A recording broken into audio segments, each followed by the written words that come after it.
A lot of Capcom's most iconic and enduring characters come from the legendary late 80s run in arcades and on consoles.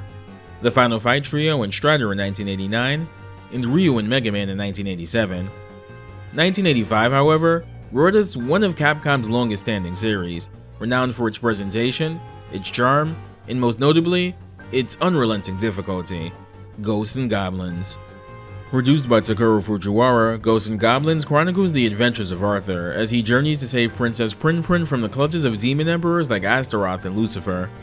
As I mentioned before, the series is known for many things, with its difficulty standing out in particular. And yeah, these games get pretty hard. They're learnable with a lot of practice and trial and error though, and they're very rewarding once you start getting the hang of things. The first game in the series begins with Arthur and Prin enjoying a nice evening together before Satan appears and whisks the latter away, Arthur taking up arms immediately and going after her. While the game released in arcades in 1985, the most well-known version of the game ended up being the NES conversion, a downport that really isn't all that great, but how a lot of people experienced the game for the first time. It'd go on to sell over 1.6 million copies on NES, becoming Capcom's second highest selling NES game of all time, right behind a certain game about a penny-pinching duck. Capcom would follow things up with an arcade sequel and my personal favorite entry, Ghouls and Ghosts in 1988 in arcades. The story for this one is honestly kinda grim. 3 years after the events of the first game, the Demon Realms plotted revenge against Prin and retaliate by essentially killing everyone in the kingdom, beams of light piercing through everyone's bodies and taking their souls, Arthur being spared only because he was away from the kingdom at the time. This turns out to be the work of the demon Lucifer, who had overtaken Astaroth in the power vacuum that occurred when the latter was defeated in the first game. Arthur journeys out to defeat Lucifer and save everyone's souls in the process. Ghouls and Ghosts would be ported to many platforms over the years, the most notable port being the surprisingly fantastic Sega Genesis version, becoming one of the earliest must-have titles for the platform. Small irrelevant tidbit, but that Genesis port was also largely handled by a somewhat prodigal Sega programmer who had also been responsible for the 3D maze effect in the first Phantasy Star game on Master System. That developer in question? Yuji Naka, who'd of course go on to become the lead programmer for Sega Sonic the Hedgehog games on the Genesis. The following game, Super Ghouls and Ghosts, would mark the first console-exclusive entry in the series, releasing on the Super Nintendo in late 1991 in Japan and North America, and 1992 in Europe. Super Ghouls and Ghosts skips 4 years ahead, Arthur having left the kingdom for other journeys. In the 4 years since the previous game, the kingdom is rebuilt, and Arthur, having heard about it, returns to see for himself. Just moments after reuniting with Prin though, she's whisked away yet again by Satan, and Arthur hops into action to rescue her. After Super Ghouls and Ghosts, the series would kind of go on ice for a while. A lot of the development staff behind the series would work on the Disney Magical Quest trilogy on Super Nintendo after Super Ghouls and Ghosts released. One game did release during this time though, an entry for the Bandai WonderSwan. I haven't played this one for myself, but by all accounts, it's apparently one of the better games on the system. The NES version of the first game also got a port to the Game Boy Color of all things, and it's actually quite a bit better than the original NES release, running at 60 frames per second and actually being a bit easier to control overall. Fujiwara would leave Capcom not too long after to form his own short-lived company, Whoopee Camp. Whoopee Camp only released 2 games, with the third one, a PS2 game, getting cancelled. The 2 games they did release though are good ones, the Tamba duology on the original PlayStation. However, in the mid to late 2000s, Capcom would begin development of a new mainline game in the series and actually approach Fujiwara, now freelance, to serve as lead designer. The result was 2007's Ultimate Ghosts and Goblins on the PSP. Ultimate was a bit of a departure from the standard G&G formula, now modernized to allow for more flexibility upon being hit and discarding the series tradition of 2 playthroughs to beat the game in favor of having to find certain collectibles to see the game's actual ending.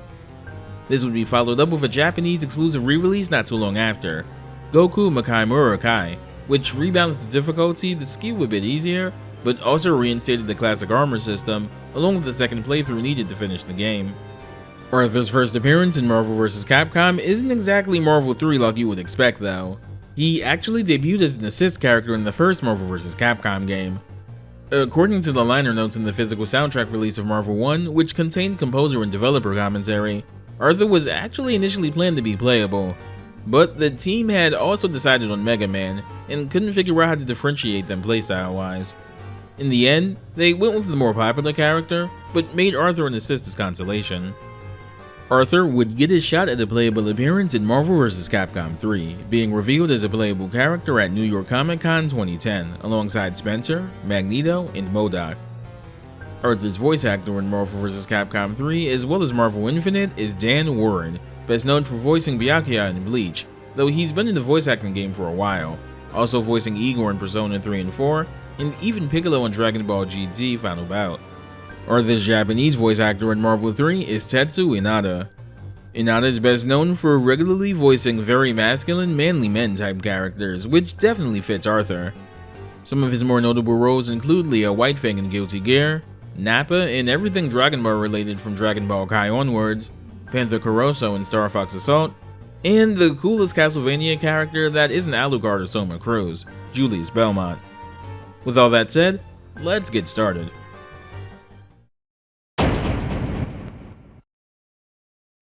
As mentioned earlier, Arthur's first appearance in the series was technically in the first Marvel vs. Capcom game, where he appeared as an assist character.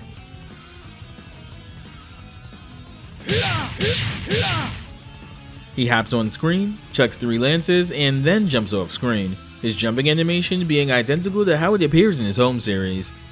Like other assist characters, Arthur can be hit, but doing so also has his armor fall apart and leaves him in his boxers, much like taking a hit in the G&G games famously does. Here's his normal Player 1 costume, and here's the Player 2 variant. This one is a reference to the powered up armor he can obtain in Ghouls and Ghosts onwards. We'll talk about that in way more detail later. Arthur's theme in Marvel vs. Capcom 3 is an arrangement of the Stage 1 theme from the first Ghosts and Goblins game, which would go on to more or less become the defining song for the series, appearing as the Stage 1 theme in every subsequent game in the series. I'm a pretty big fan of this remix personally. Giving this theme a rock slant is the perfect way to spice this song up for a fighting game, while still staying faithful to the original composition. And honestly, after years of Arthur himself missing out on the series, it's nice to hear such an iconic Capcom song given this much love. Arthur's moveset utilizes weapons from across the entire Ghosts and Goblins series up to this point in time, though the visual design and naming for some of the weapons are very specifically taken from what was then the most recent game in the series, Ultimate Ghosts and Goblins on PSP.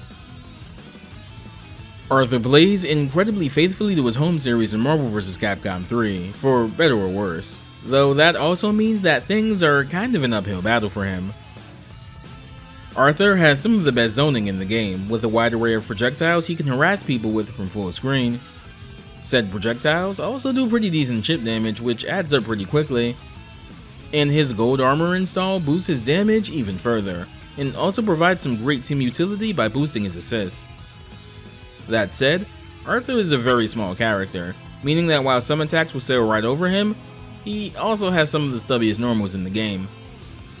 Arthur's mobility is taken straight from his home series, which is to say he's incredibly slow, lacks a dash, and has a very stiff double jump. His gold armor install also reduces your defense significantly when it ends, and he has to spend a bar to normalize it. The boxes are pretty funny though. I know I just mentioned it, but Arthur's mobility is very intentionally poor here in Marvel vs. Capcom. He lacks a dash of any kind, and his walk speed mirrors his classic walk animation from Ghosts and Goblins, meaning he's going nowhere fast. Arthur's jumping heavy is a downwards thrust of his lance that sends him plummeting downwards, but also has a little forward momentum. Repeatedly super jumping and using this, it's a good way to move around on screen with Arthur. Jumping heavy also OTGs as well, so combined with an assist, Arthur can use this to extend combos.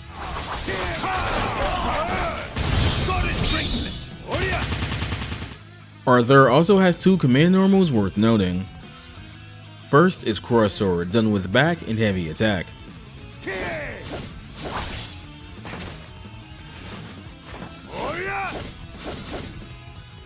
Arthur sends out a 3-pronged blade that goes up and then travels back down and forward, traveling in a peculiar L-shaped pattern. This move isn't very useful since it can't really cancel into anything, and its arc is a little too weird to use in neutral as opposed to his other projectiles. This attack utilizes the Tri-Blade weapon, which first debuted in Super Ghouls and Ghosts, though it only appears after stage 4 there. It flies in the same weird L-shaped pattern there as well. There, If Arthur uses the weapon with no enemies nearby, sometimes it'll do a weird little loop before flying off screen. This can also happen in Marvel 3 if Arthur is far away enough from the opponent when using this. Not really useful, but a neat little reference nonetheless. His second command normal is Lance Charge, done with forward and heavy attack.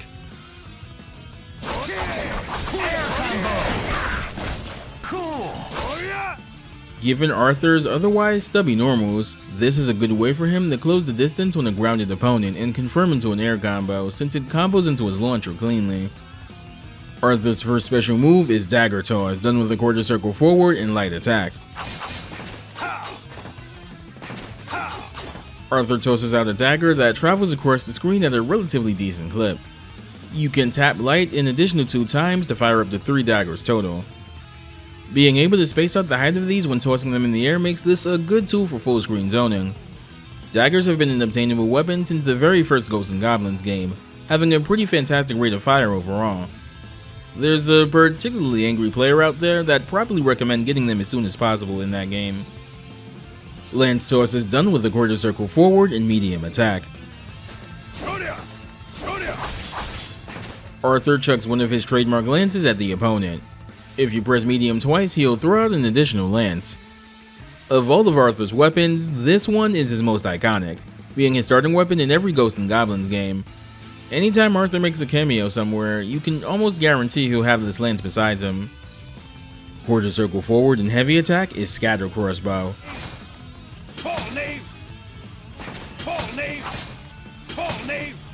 Arthur pulls out a crossbow that sends 2 arrows out, one traveling slightly diagonally upwards and one traveling not quite at a 45-degree angle, but farther diagonally upwards than the bottom arrow. This can be done in the air, where the arrows travel diagonally downwards instead. The crossbow first debuted as a weapon in Super Ghouls and Ghosts, where it essentially worked the same way, making it ideal for airborne enemies. Shield Deflect is done with a Dragon Punch motion and light attack.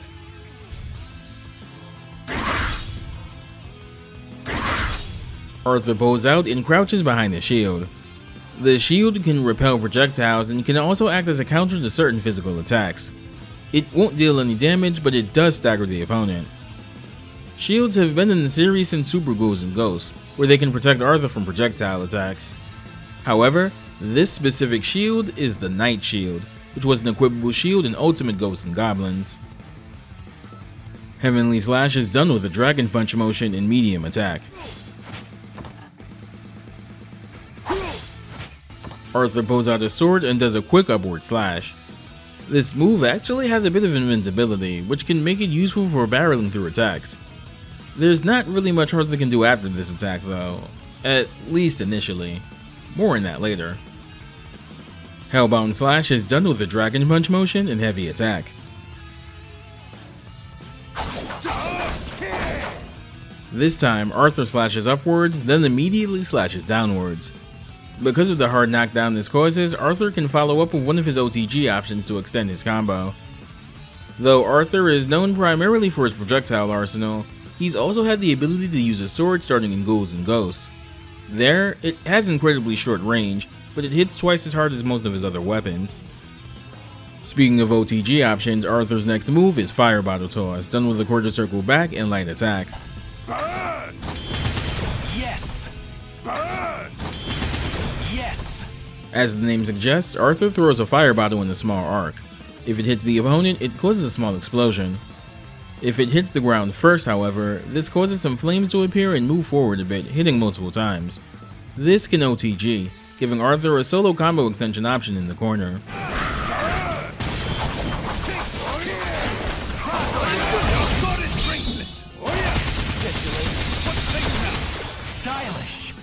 This weapon is based on the torch weapon from Arthur's home series, having been around since the first Ghosts and Goblins game. Unlike in Marvel 3, where the move is pretty good, the torch is generally considered to be one of the more subpar weapons within G&G itself. Quarter circle back and medium attack is Axe Toss.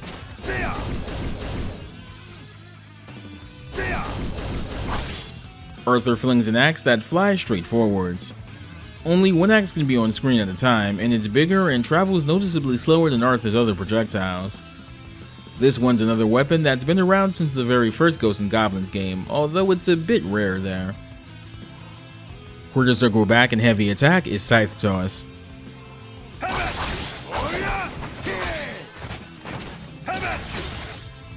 Arthur throws a spinning scythe that hits the opponent twice before returning to him. The scythe debuted in Super Ghouls and Ghosts, where it essentially worked the same way. Arthur's first hyper combo is Goddess Bracelet, done with a quarter circle forward and 2 attacks. Beautiful. Goddess Bracelet. Oh yeah. What's that? Awesome. Arthur equips Divine Bracelet before relentlessly pummeling the opponent with large energy projectiles. Arthur can actually jump during this move's duration as well. This move is a fantastic addition to a team super, as well as a great safety HC option as well. This weapon has had quite a bit of lore surrounding it in the Ghosts and Goblins series itself. For the uninitiated, one of the series' traditions is making the player complete a second loop of the game to see its true ending. Starting with Ghouls and Ghosts, this would also include a new weapon exclusive to the second run that would be necessary to damage the final boss. In Super Ghouls and Ghosts, the secret weapon is the Goddess Bracelet, which was worn by Prin as she was kidnapped. Realizing it was one of the reasons she was being abducted in the first place, she purposely discards it in hopes of Arthur finding it. In Super Ghouls and Ghosts, you can use the weapon to fire a single, powerful magical projectile. Arthur must have had some extra practice if he's able to rapid fire them in Marvel 3 now. Quarter circle back and 2 attacks initiates Arthur's Golden Armor install. Arthur summons a set of powerful armor, which enhances the properties of many of his special moves for a short time, gives him a 20% defense buff, and also enhances the buffs of X Factor. This is based on the armor power-up mechanic introduced in Ghouls and Ghosts. There, Arthur could wield both the bronze and golden armor, the golden armor particularly being used in the promo art for the arcade version of the game and even the home console ports, notably the Genesis version. The move's utility, though, is specifically based on Super Ghouls and Ghosts, as it was that game that first began altering the properties of Arthur's equipped weapon if he had the golden armor equipped. Though the move name is Golden Armor, and it functions as the Golden Armor usually does in the series, the actual visual design of this install is taken from the Emperor Armor in Ultimate Ghosts and Goblins. There, it allowed Arthur to use level 3 versions of his magic spells. Golden Armor's buffs to Arthur's specials are pretty transformative, so let's go into them one by one. Arthur's daggers get upgraded to Light Daggers. They get increased projectile durability and can also go through opponents, meaning they can snipe both an opposing point character and an assist if they have one out. This one seems loosely based on the Laser Daggers, which was the golden armor power-up for the daggers in Super Ghouls and Ghosts. Arthur's Lance Toss gets powered up in that he fires one incredibly strong lance at the opponent now. He can only have one out on screen at a time though, as opposed to the 2 he can in his standard form. This is based off of the Rocket Lance, the golden armor power-up for the lance in Super Ghouls and Ghosts. Scatter Crossbow now fires 3 arrows, and more importantly, has homing properties now. This is based on the Search Crossbow, the golden armor power-up for the crossbow in, you guessed it, Super Ghouls and Ghosts. Heavenly Slash now spins the opponent out into a soft knockdown, and Arthur recovers faster. In X Factor level 2 or 3, Arthur can actually loop these, making for a pretty potent way to secure a kill if he can safely get in.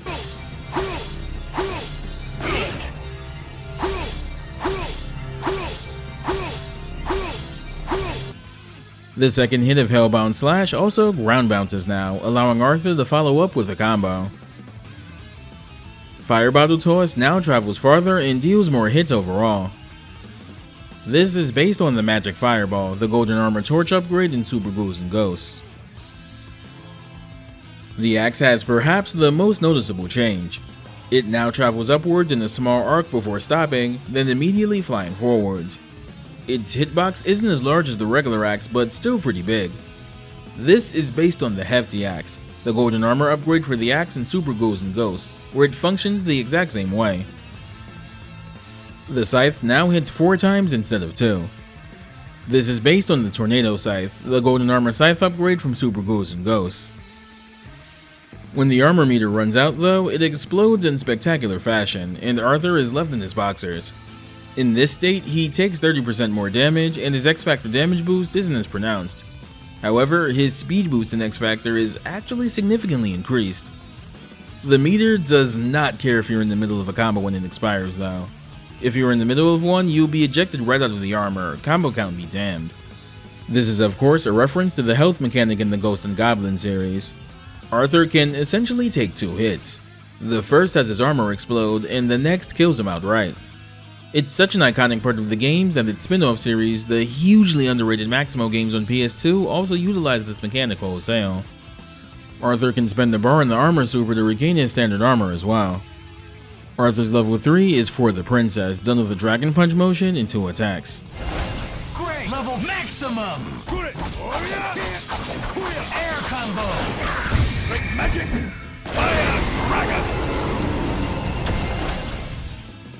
Arthur initiates a giant magical explosion while a dragon made of blue fire slinks across the screen, damaging the opponent. This is notably one of the very few non-cinematic level 3 moves in the game. This hits OTG as well, making it a good way to cash out from an air combo if you have the meter. This attack is a combination of 2 things. The large explosion is based off of Arthur's level 3 flare magic and ultimate Ghost and Goblins. Pay close attention to Arthur's red and blue glowing hands during the startup animation. This is the same visual effect for when Arthur's magic in Ultimate Ghosts and Goblins is fully charged. The Fire Dragon comes from Arthur's charged magic attack with the dagger when he has the golden armor equipped in Super Ghouls and Ghosts. Arthur's first assist is Heavenly Slash. Crossover assist! His second assist is Dagger Toss.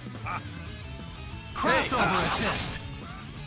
This is generally his preferred assist as it works fantastically for combo extensions. His third assist is Fire Bottle Toss. Crossover assist! Crossover assist! Here are Arthur's colors. Color 2 is based on the warrior armor from Ultimate Ghosts and Goblins. Color 3 is based on the golden armor as depicted in Ghouls and Ghosts in Super Ghouls and Ghosts. Color 4 is based on the bronze armor from Super Ghouls and Ghosts.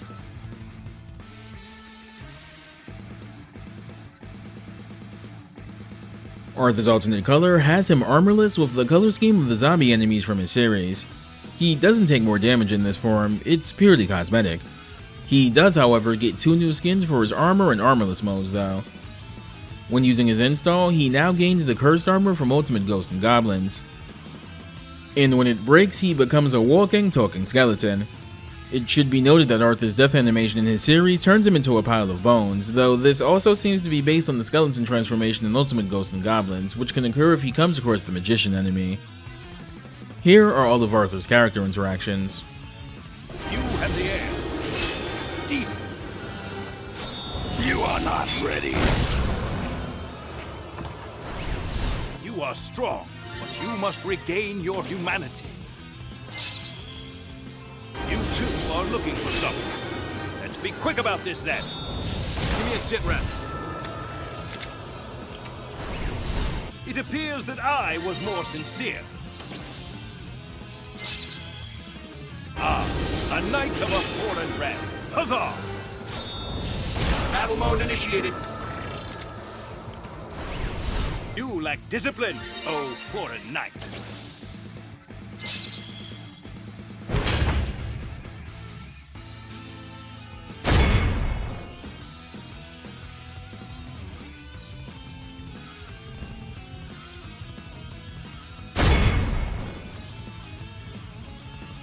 Arthur having interactions with Iron Man and Dr. Doom specifically might be a nod to the classic Iron Man story Doom Quest, in which Iron Man and Doom get sent back to the times of Arthurian legend and have to find their way home. Could also admittedly be because they also have armor as well. Considering Doom specifically references this story in his win quote against Arthur though, I'm willing to say it's probably the former. Ah, a tricky devil has appeared.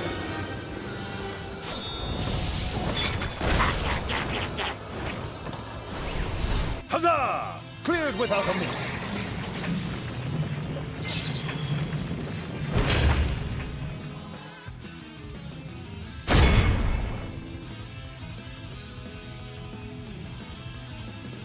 I will not forsake my duties.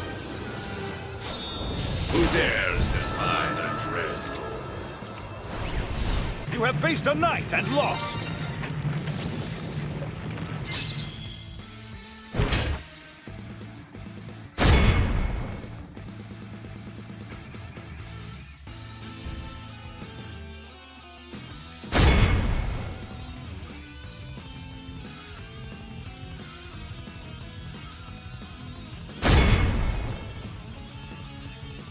I do want to highlight Arthur's win pose as well. It's a recreation of the level clear animation from the earlier Ghosts and Goblins games. In Super Ghouls and Ghosts, if you held up on the D-pad while catching the key, you get a nice catch message.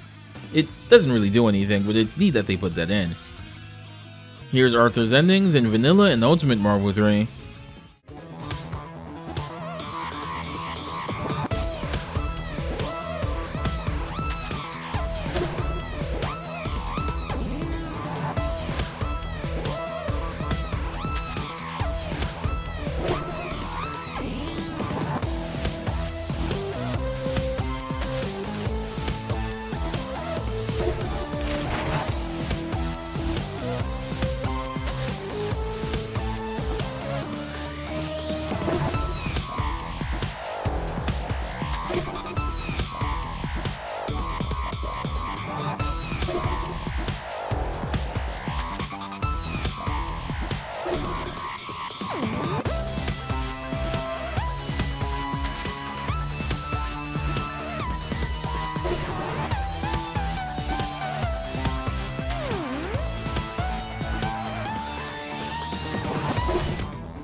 Also, because it fits here, and because I also forgot to include it in his own video, here's Firebrand's Ultimate Marvel vs. Capcom 3 ending.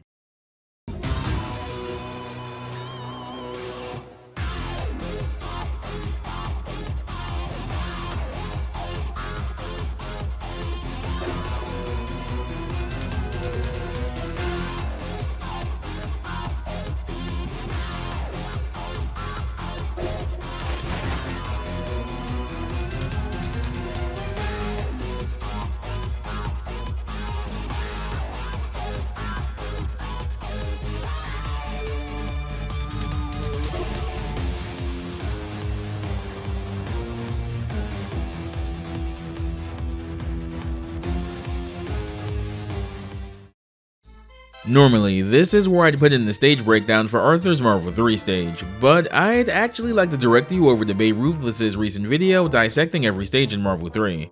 I'm also in that video as well, and she's able to go into more detail than I usually am for these sections. Consider it a follow-up assignment after watching this video. That said though, I would like to talk about Ghosts and Goblins as a series itself for a bit. Though it took a while for Arthur to grace the Versus games in a playable capacity, the Ghosts and Goblins games themselves seem to be a series that developers and Capcom hold in high regard. That reverence also seems to extend to the series' creator, Takeru Fujiwara. Though he's long since been freelance, for the last two games in the series, Ultimate G&G in 2007 and then G&G Resurrection in 2021, Capcom has always gotten Fujiwara to return as a lead designer. It almost feels like Capcom don't ever want to make a game in the series without him, and I think that's kind of admirable. That said, Ghosts and Goblins is a series that sees a ton of love within Capcom games and even outside of them as well. So, let's take a slight detour and look at the many cameos of Ghosts and Goblins.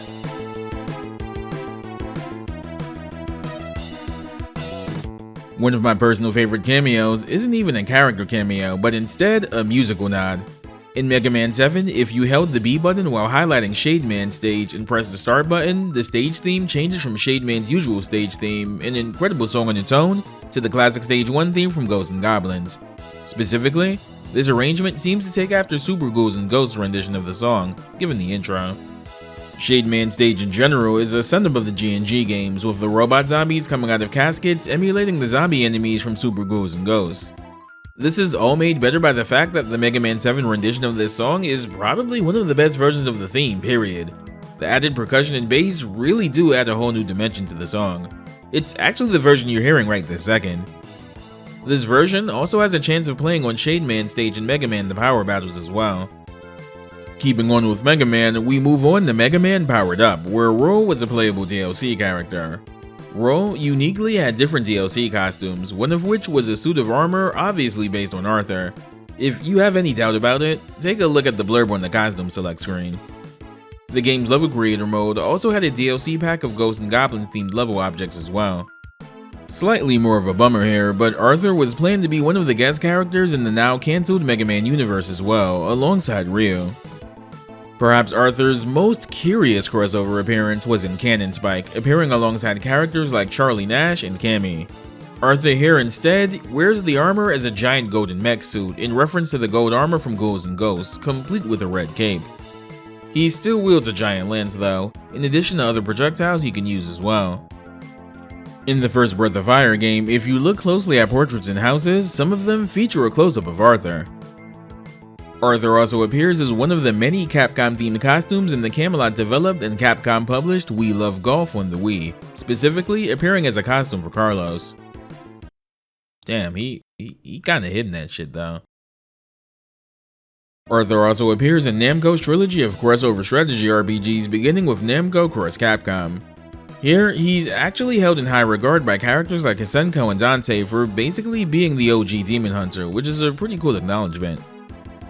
Arthur also appears in SNK vs. Capcom Match of the Millennium on Neo Geo Pocket Color as the star of one of the mini-games, Ghost Trick, not to be confused with the Capcom game of the same name. Here, he has to hop over pits to collect bags of money, avoiding red armors along the way.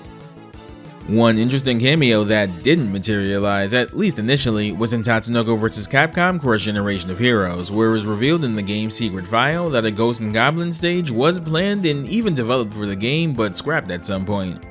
It's pretty likely that the work done for that stage ended up being used for the stage we did get in Marvel 3 though, considering both games were made by Aiding.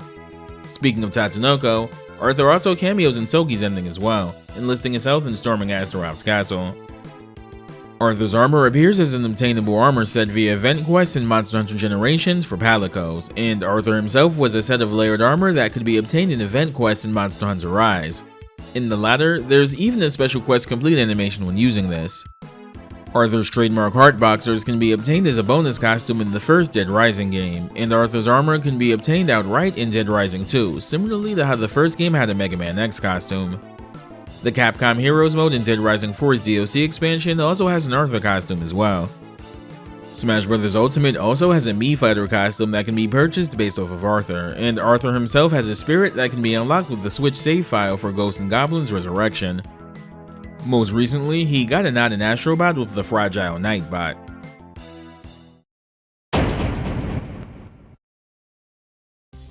Arthur makes a return in Marvel vs. Capcom Infinite, retaining pretty much his entire moveset from Marvel 3. His theme here is another remix of the Ghosts and Goblins Stage 1 theme, and though I think the Marvel 3 version is my personal preference, this is actually a pretty solid arrangement overall. This one sounds just a tiny bit goofier, and while that would sound bad in most contexts, I think that's actually kind of fitting here in Arthur's case. This arrangement also features the classic G&G fanfare at the very beginning of the song, which is nice. Of the Marvel 3 characters that return in Infinite, Arthur is perhaps the least changed, but that's not necessarily a bad thing here.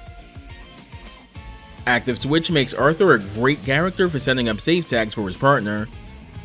Time Stone particularly helps Arthur with his otherwise abysmal mobility. His projectiles can't be push block reflected when his install is active. And it's even easier for him to convert stray projectile hits into full combos now. That said, he's still pretty stubby overall, and if someone gets in on him, there's not much he can really do to get out of that pressure thanks to not having any meterless reversals. Though Time Stone is probably Arthur's best movement tool in this game, Arthur's general mobility has actually been tweaked for Marvel 3. His walk speed is faster, and he actually has a forward and backdash now, which is very useful. Arthur can also jump cancel his aerial special moves, allowing him to get 2 special moves out while in the air, which greatly bolsters his ability to zone and lock down the opponent with projectiles. Most of Arthur's movement is intact for the most part here, with some inputs being switched around thanks to Marvel Infinite's control setup. Cross Sword is done with forward and heavy punch. Cross sword, first attack. Cross sword. Lance Charge is now done with forward and light kick. Yes. Yes. Yes. This move also hits multiple times now.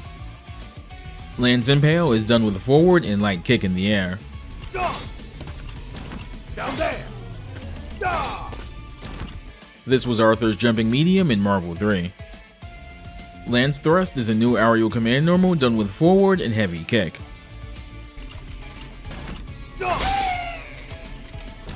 Down there. Dagger Toss is done with a quarter circle forward and light punch. Crop. Crop. Crop. Crop. Lance Toss is done with a quarter circle forward and heavy punch. Block. Block. Block. Block. Scatter Crossbow is now done with a quarter circle back and light punch. Call, knave. Call, knave. Call, first attack. Call, knave. Fire Bottle Toss is done with a quarter circle back and heavy punch. Burn. Cool. Burn. Scythe Toss is done with a quarter circle back and light kick.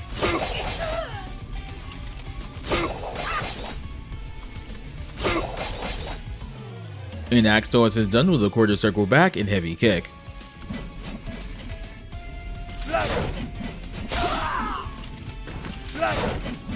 The axe is a little smaller this time around, but also travels slower than in Marvel 3. Heavenly Slash is now done with a down, down, and light punch input.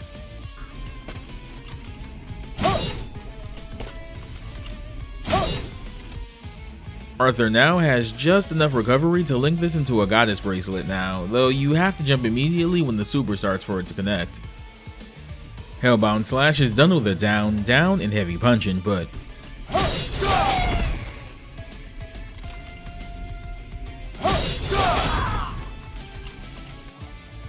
Shield Deflect is now done with a down, down, and kick input.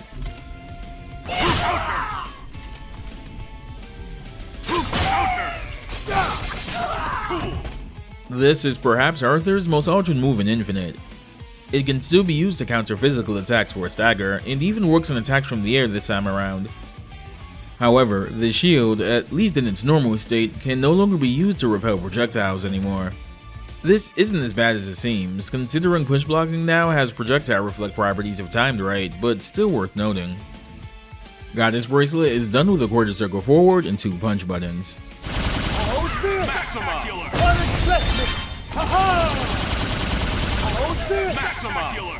This pretty much functions exactly like in the last game, and is also a great move to cover an active switch with. Golden Armor is now done with a down, down, and 2 kicks motion. Golden Armor for the most part works exactly like in Marvel 3, and the vast majority of Arthur's special moves retain their enhancements and extra utility from that game as well. However, Arthur now gets an additional upgrade to a move. Knight Shield is now upgraded to Emperor Shield.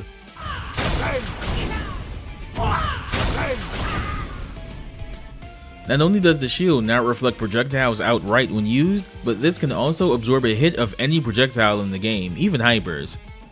This isn't really a practical example here, but here's Arthur getting a full screen level 3 punish off of an Emperor Shield used on Ultron's Beam Super. As usual, when it's over, Arthur is in his boxers and needs to spend a bar to get his base armor back. The Emperor Shield is a shield found in Ultimate Ghosts and Goblins, though the design is somewhat original in Marvel Infinite. It takes the color scheme of the shield as found in Ultimate Ghosts and Goblins and gives it the shape of the Sun and Moon shield seen in Super Ghouls and Ghosts. For the princess is done with a quarter circle back and 2 punches. Maxima! For the princess! Unleash the power! Here are Arthur's colors. Color 2 is once again based on the warrior armor from Ultimate Ghosts and Goblins. Color 3 is based on the cursed armor from Ultimate Ghosts and Goblins. Color 4 is based on the golden armor in both Ghouls and Ghosts and Super Ghouls and Ghosts. Arthur's alternate costume in Marvel Infinite is the angelic armor from Ultimate Ghosts and Goblins. There, that armor replaced Arthur's double jump with flight. Color 2 for this costume is based on the bronze armor from Super Ghouls and Ghosts. Color 3 is based on the dark armor from Ultimate Ghosts and Goblins. Color 4 is legitimately one of the deepest pulls for a color scheme in this entire game. It's based on the golden armor color scheme of Percival, a character from Ghosts and Goblins Gold Knights 2. For those unaware, the Gold Knights games were a duo of G&G platformers released on iOS in the late 2000s, and for the first time feature new playable characters alongside Arthur, Lancelot in the first game and Percival in the second. The game has since been delisted due to the game not being compatible with later iOS versions though, somewhat making these games lost media. Here are all of Arthur's interactions. Arthur! This pact bodes ill. Stay ahead of me. Arthur! We meet again, Lady Morrigan. Arthur! Thou art a pillar amongst men. Arthur! Ah, Thor, 'tis good to see thee. Arthur! I take umbrage to this foul cur. The princess would think me mad for such a partnership. They call me the most dangerous woman in the galaxy. What's your nickname?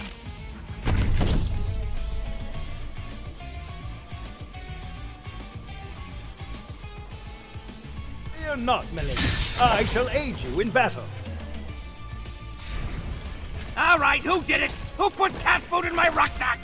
Here, exposing my undergarments in the presence of a lady. I'm sure we can teach each other a few moves. Carry out our duties as both knight and prince. No problem. This will be over quickly. Am I cursed to fight you in all worlds?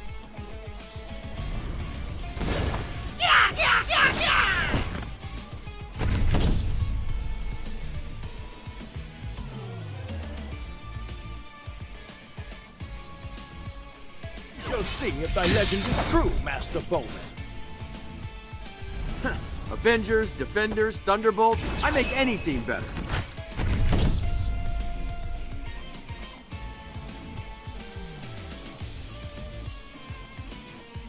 My size is of no consequence. My lance is plenty long.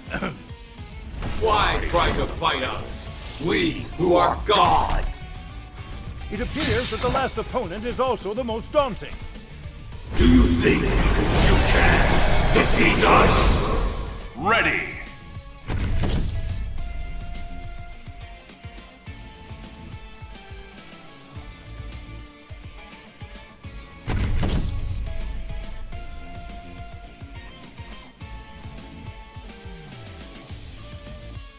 Also, and I didn't know about this until working on this video, he has a generic win quote that references Blackheart of all people. I want to note Arthur's win pose here yet again. It now features the stage clear jingle from the first Ghosts and Goblins game, which is a nice touch. I take my leave, for my princess awaits.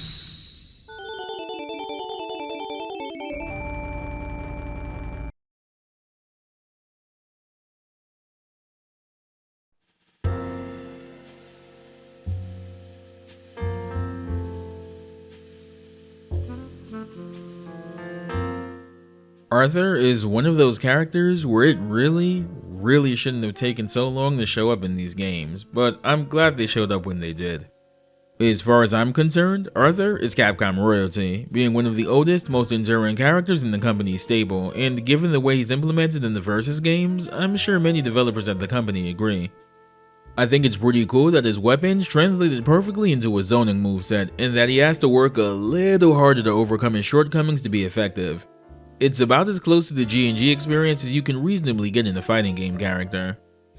A new Ghosts and Goblins game in the form of Ghosts and Goblins Resurrection actually dropped not too long ago with Fujiwara once again at the helm, and yeah, it's still the hilariously difficult game series we've come to know and love and or loathe. Most of the series is generally kept in circulation these days, though I'm officially going to make this my plea to Capcom to please re-release Ultimate Ghosts and Goblins one of these days, since that one's basically trapped on PSP. I mean, seriously, if you guys could finagle releasing the Japan-only reissue of that game with the rebalanced gameplay, I'd be more than happy. All that said, that's going to do it for this video. As always, thanks for watching, and a special thanks to the patrons that support the channel. Take care, stay safe, and I'll see you next time.